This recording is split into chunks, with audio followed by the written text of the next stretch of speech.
11. Puan Noriah mempunyai sebidang tanah berbentuk trapezium. Okey. Dia membahagikan tanah kepada 3 bahagian yang kongruen seperti ditunjukkan.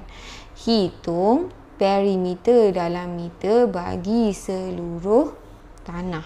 Bila dia cakap kongruen ni maksudnya sama. Okey.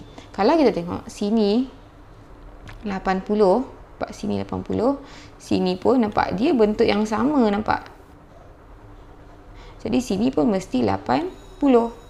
Sini pun mesti 80. Kita tengok bawah ni, nampak yang panjang ni kita bagi dia X lah.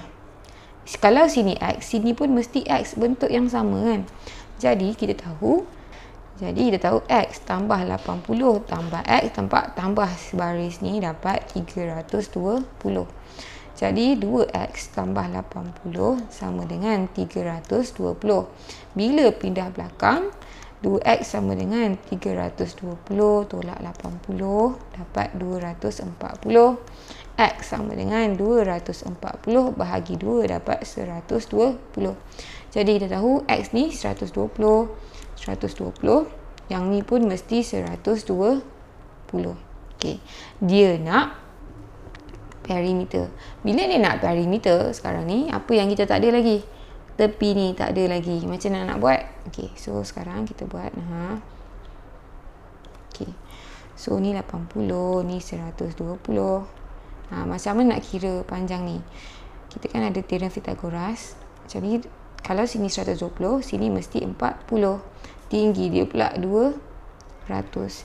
Jadi kalau ni Y, teorem Pythagoras lah. Jadi Y kuasa 2 sama dengan 200 kuasa 2 tambah 40 kuasa 2.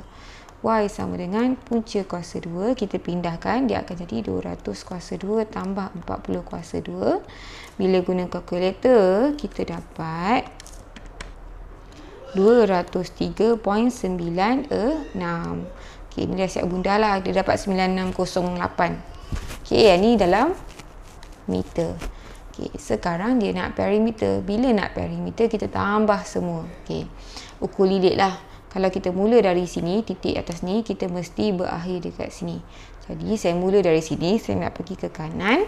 So,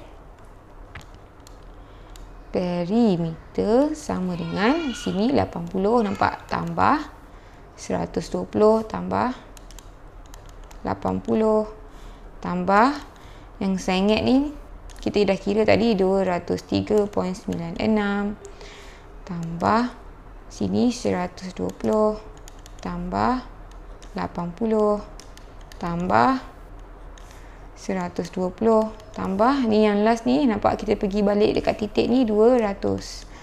Jadi kita dapat guna kalkulator, kita dapat 1003.96 ni meter. Sini 1003.96 meter.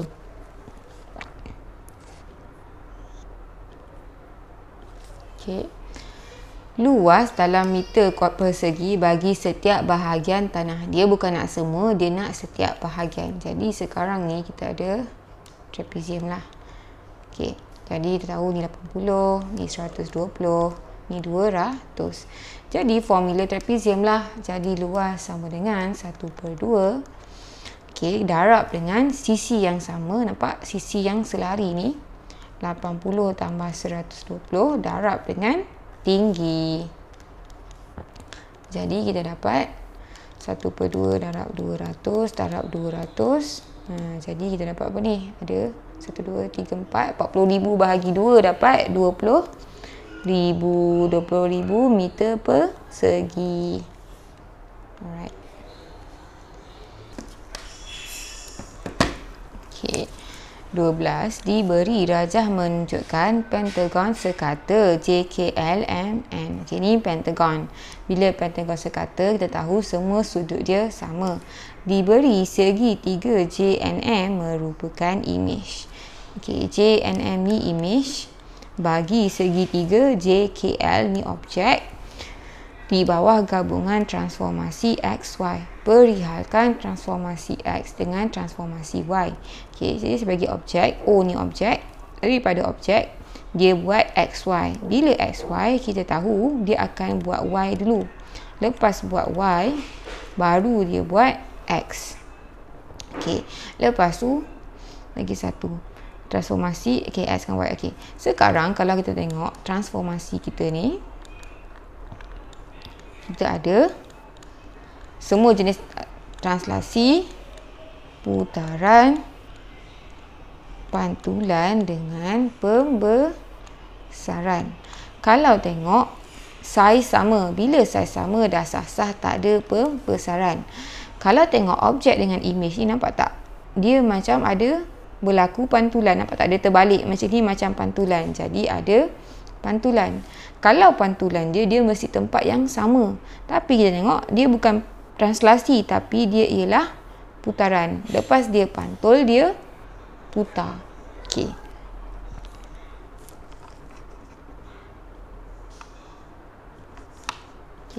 Jadi kalau kita tengok ni objek. Bila objek, kita bayangkan putaran kan, putaran dekat sini.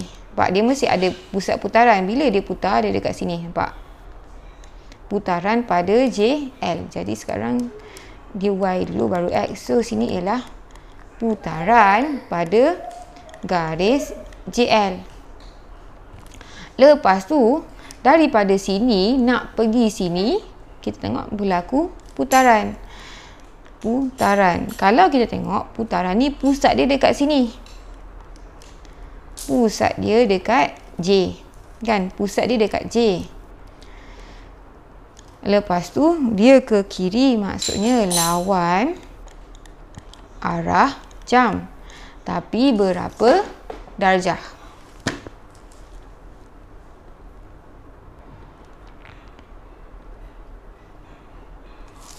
Okey. Jadi bila cakap pasal pentagon ni, jadi dia punya sudut sama dengan N tolak 2 darab 180 bahagi N. N ni sisi. Jadi 5 tolak 2 darab 180 bahagi 5. Kita dapat 108. Kita tahu tepi ni 108. Kalau kita tengok, nampak ini, sini dah. Okey, sini ke sini 108. Okey. Dan kita ada segitiga, bukan? Segitiga. Kalau sini 108, sini sama dengan 180 tolak 108 bahagi 2 dapat 36. Jadi kita tahu sini 36, sini pun mesti 36. Jadi segitiga ni nak pergi sini, nampak? Nak pergi sini mesti 36 darjah. Jadi sini 36 darjah. Jadi putaran